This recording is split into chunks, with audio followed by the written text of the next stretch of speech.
नमस्कार। उनकी कलम मेरी आवाज़ में आप सभी का स्वागत है। बड़ों को प्रणाम और छोटों को बहुत सा प्यार।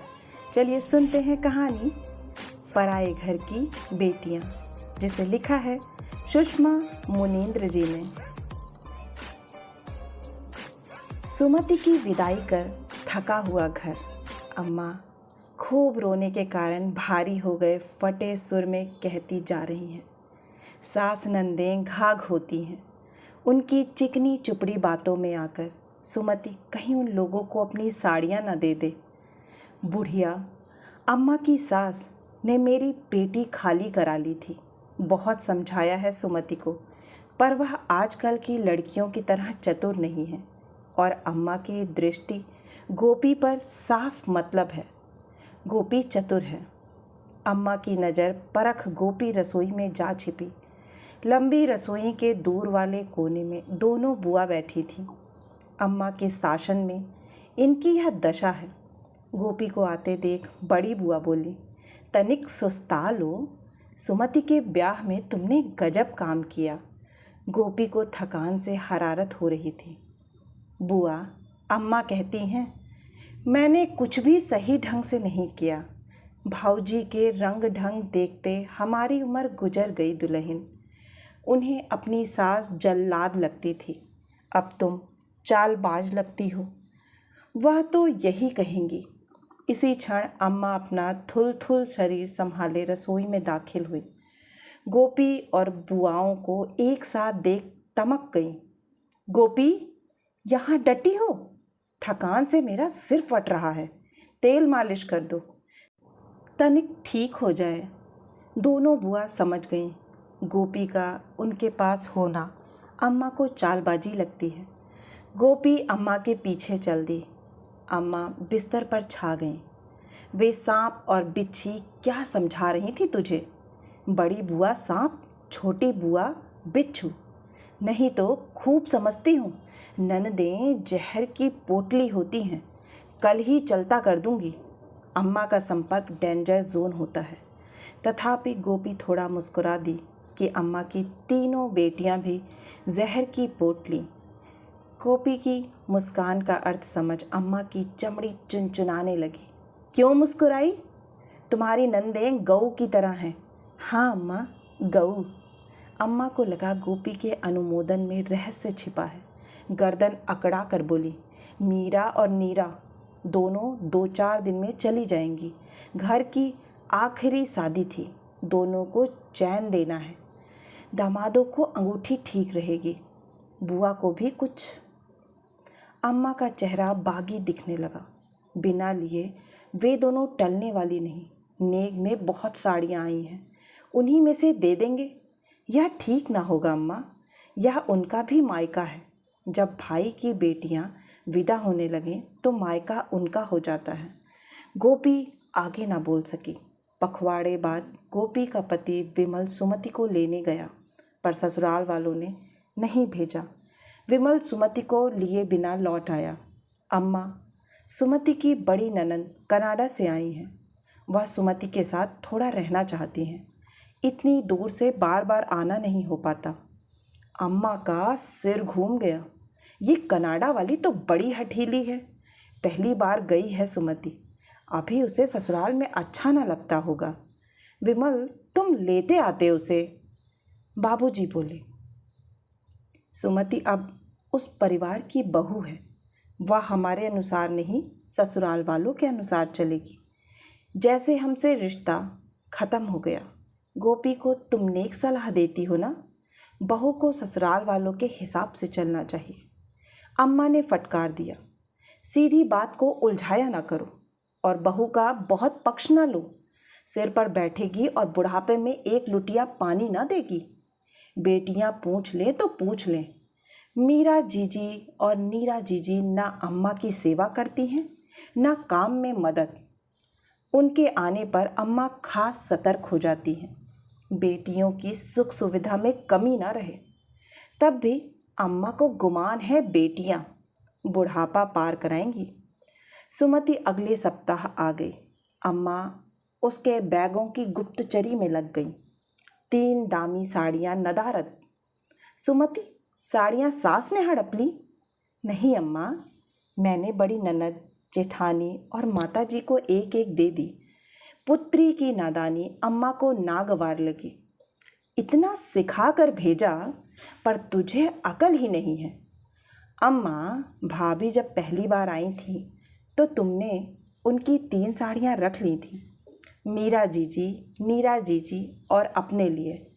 मुझे लगा माता जी जबरन रखें, इससे बेहतर है मैं अपनी इच्छा से ही उन्हें दे दूं। यह क्या कि माल भी जाए और नाम भी ना हो। इसी तरह लुटाती रही तो तुम्हें सास नंदें तुम्हें कंगाल बना देंगी। हाँ, कहे देती हूँ, अभी सब नया नया है, इसलिए तुम्हें सब हरा ही दिखाई देता है। जल्दी ही पता चलेगा कि सास नंदें जहर की पोटली होती हैं। सुमति हंस दी। तब कहो अम्मा, मैं और तुम जहर की पोटली हैं? मैं भाभी की ननद, तुम सास, पता है, मुस्कुराकर जुर्म कर रही है। लेकिन गोपी मुस्कुरा दी। अम्मा मुस्कुराहट सह न सकी। गोपी, सिर में ना बैठी रहो, चाय बनाओ। अच्छा अम्मा। गोपी चाय बनाने चली गई। इधर अम्मा सुमति को मंत्र देती रही कि वह ससुराल में गुलाम बनकर नहीं, मालकिन बनकर रहना सीखे, जबकि अम्मा ने गोपी को गुलाम से अधिक कभी नहीं माना। गोपी मायके जाए या ना जाए या कब जाए, यह अम्मा तय करती हैं। गर्मी की छुट्टियों में गोपी के मायके में सभी भाई बहन एकत्र होते हैं कि सबसे मिलना हो जाएगा। इधर यही समय गोपी की ननदों के आने का होता है। अम्मा उसे जाने की अनुमति नहीं देती। जब गोपी मायके जाती है तब भाई बहन जा चुके होते हैं। एक दिन उसने अम्मा से कहा था, जाने दो अम्मा, शादी के बाद मैं अपने भाई बहनों से कभी ठीक से नहीं मिली हूँ। अम्मा का स्पष्ट जवाब, तुम्हें अब हमारी सुविधा इच्छा देखना चाहिए। मीरा और नीरा साल भर में आती हैं, पर उनका ख्याल नहीं। भाई बहनों का बहुत ख्याल रखती हो। मीरा और नीरा के आगमन पर गोपी दिन भर चूल्हा संभालती है। विमल बड़े बड़े झोले लिए बाजार दौड़ता है। मीरा और नीरा का पूरा समय ताश, सैर सपाटे, बाजार में गुजरता है। आमोद प्रमोद में अम्मा तल्लीन हो जाती हैं। सुमति 6 माह बाद मायके आई। अम्मा और गोपी के लिए साड़ी लाई। अम्मा से नहीं देखा गया। मेरे लिए तो ठीक है, पर गोपी की चमची ना बनो। अम्मा, भाभी को भी लगे कि कोई उनका ध्यान रखता है। वो हम सब का इतना ध्यान रखती हैं। बहू की लगाम जितना कसो उतना ही कायदे में रहेगी। भाभी ने कभी कायदा तोड़ा अम्मा? ये बहस करना ससुराल में सीखा? हाँ, मैं बहू बनी तो पता चला बहू की कुछ भावनाएं होती हैं। वह मान और सम्मान चाहती है। मेरी बड़ी ननद कनाडा लौट गई, पर छोटी के नखरे, उसकी जूठी थाली तक मैं उठाती हूँ। अम्मा सदमे में, सुमति, तुम उसकी गुलाम नहीं हो। पर बहू तो हूँ, बहू को ये सब करना चाहिए। अपने ही घर में देखती हूँ अम्मा। गोपी भाभी गई भाड़ में परिमार्जन। सुमति का पति से कहो तुम्हें अपने साथ ले जाए, अच्छी पोस्ट में है, तुम क्यों दबोगी इस छुटकी ननदिया से? वे ले जाना चाहते हैं, पर माताजी कहती हैं कुछ दिन हमारी सेवा करो।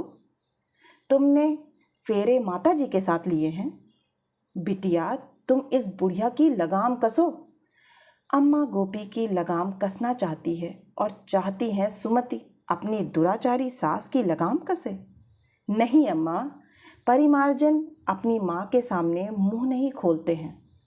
ऐसे भक्त हैं अम्मा के। प्रभु। अम्मा को विमल पत्नी भक्त जान पड़ता है, परिमार्जन मातृ भक्त। मैं चलूँ अम्मा, भाभी का काम में हाथ बटा दूँ। 4 दिन को आई हो, सुस्ता लो। अम्मा, यहाँ आदत बिगाड़ लूँगी तो ससुराल में अखरेगा। सुबह 6 से रात 12 तक काम और काम। सुमति, तुम्हारी तो मजदूर से भी खराब हालत है। गोपी और सुमति रसोई में आ गई। गोपी पूछने लगी, सच कह रही हो क्या सुमति? भाभी, मुझे कोई तकलीफ़ नहीं है, वे अच्छे लोग हैं। मैं अम्मा को महसूस कराना चाहती हूँ कि वे जो व्यवहार तुम्हारे साथ करती हैं वही बेटी के साथ हो तो कैसी आग लगती है। पर तुम अम्मा से ये सब नहीं बताओगी। आगे आगे देखो होता है क्या। फिर सुमति अपने 2 माह के बच्चे को लेकर मायके आई। अम्मा जल्दी ही मुख्य मुद्दे पर आ गई। सुमति, बरही में मैंने काफ़ी सामान भेजा था, सास ने तो नहीं हड़प लिया? उन्होंने नहीं हड़पा, मैंने ही सब उन्हें सौंप दिया था। परिमार्जन बोले, बेटा हुआ है तो सबका नेक बनता है। सास, दोनों ननदों और जेठानी को हम लोगों ने सोने के कंगन दे दिए। अम्मा पर गाज गिरी, बेसहूर, कंगाल हो जाएगी। ना देती तो परिमार्जन को बुरा लगता। अपनी बड़ी बहनों को देखो, पति को मुट्ठी में रखती हैं। कुछ सीखो। स्त्रियों की मनोवृत्ति विचित्र होती है।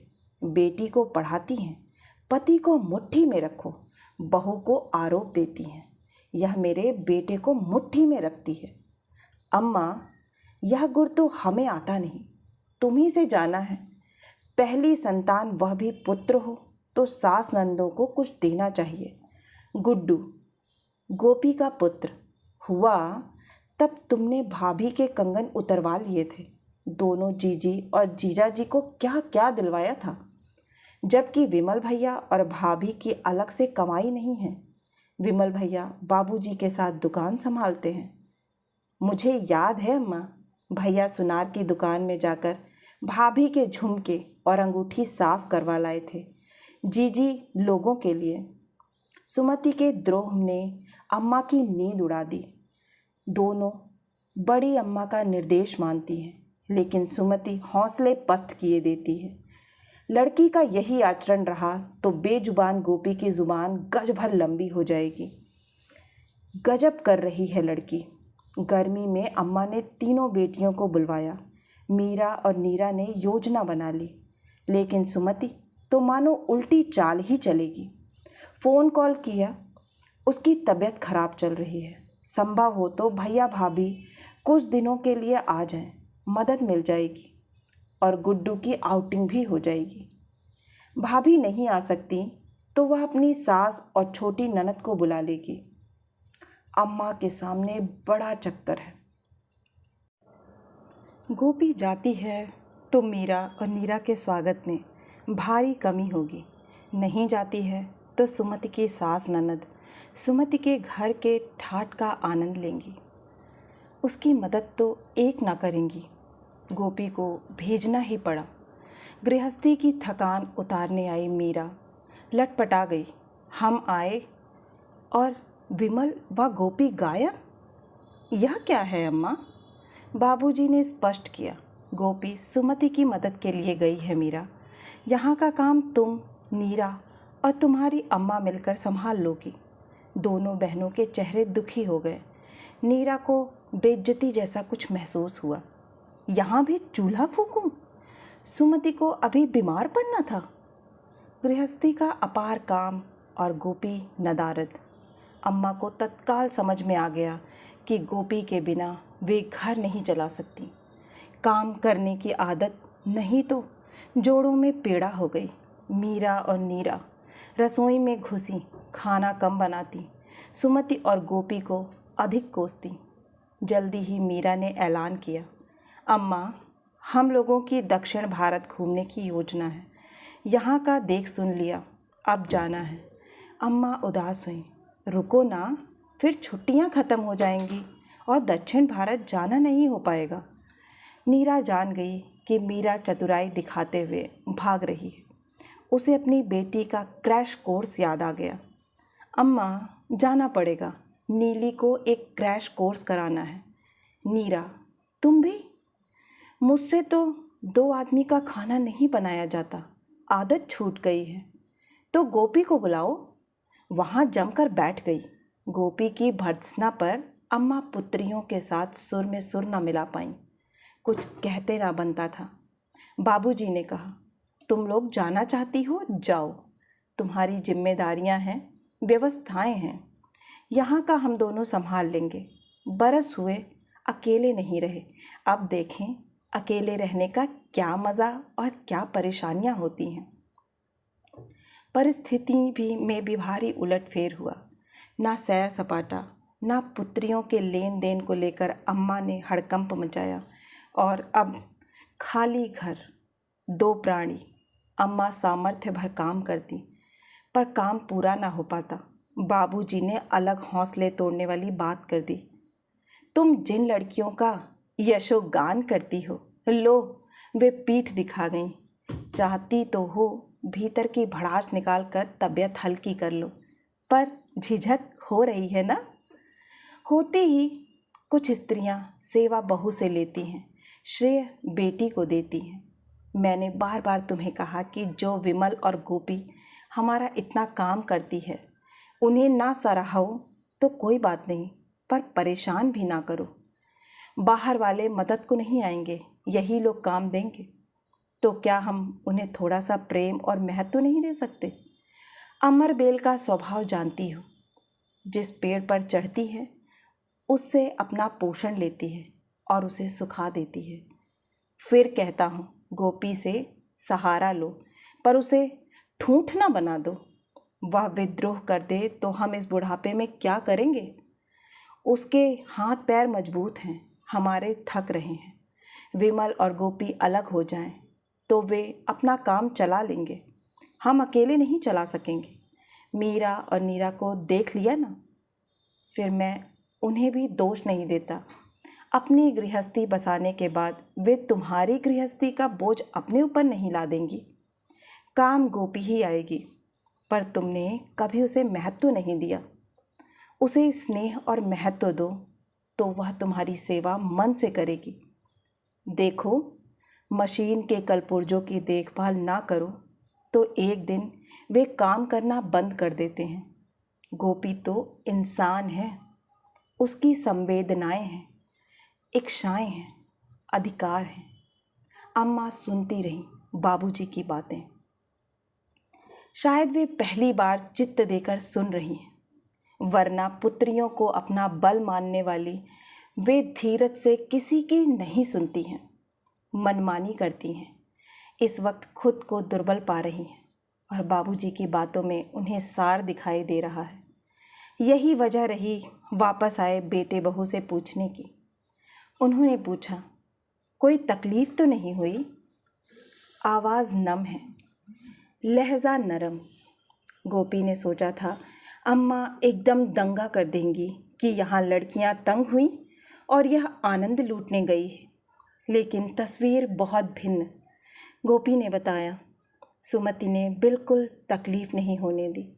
कैसी है उसकी तबीयत, यह बताना कठिन था। कैसे बताए कि सुमति बेहद तंदुरुस्त है। घर उसे सौंप परिमार्जन के साथ शिमला निकल गई कि भाभी तुम लोग कुछ दिन यहाँ एकदम फ्री होकर रहो। अम्मा जान लें तुम्हारे बिना घर नहीं चल सकता। मीरा जीजी और नीरा जीजी एक दिन अम्मा की सेवा नहीं कर सकती। सुमति की धारणा का सत्यापन यहाँ हो चुका है। अम्मा ने दोहराया, विमल सुमति ठीक है ना? विमल हंसा, ठीक है अम्मा, तुम कैसी हो? दुबला गई हो? अचरज, अम्मा हंस दी, बुढ़ापा है, दुबलाए ही ना। मैं तुम लोगों के लिए चाय बना दूं। चाय मैं बनाऊंगी अम्मा, तुम इनसे सुमति के हाल समाचार पूछो। गोपी हाथ मुंह धोने के लिए स्नान घर की तरफ चली गई। अम्मा जाती हुई बहू को देख रही हैं। हाँ, थोड़ा स्नेह, थोड़ा विश्वास दो तो ये पराए घर की बेटियां पेट जाई बेटियों से अधिक अपनी हो जाती हैं। आशा है कि आपको यह कहानी बहुत ही पसंद आई होगी। अगर यह कहानी आपको पसंद आई है तो इसे लाइक करें, अपनों के साथ शेयर करें, और हाँ, अगर इसी तरह की प्रेरणादायक अच्छी कहानियाँ सुनना चाहते हैं तो इस चैनल से जुड़ना ना भूलें और चैनल को सब्सक्राइब करें। आशा है कि यह कहानी आपको कुछ सीख दे के गई होगी और आप सभी का सुनने के लिए बहुत बहुत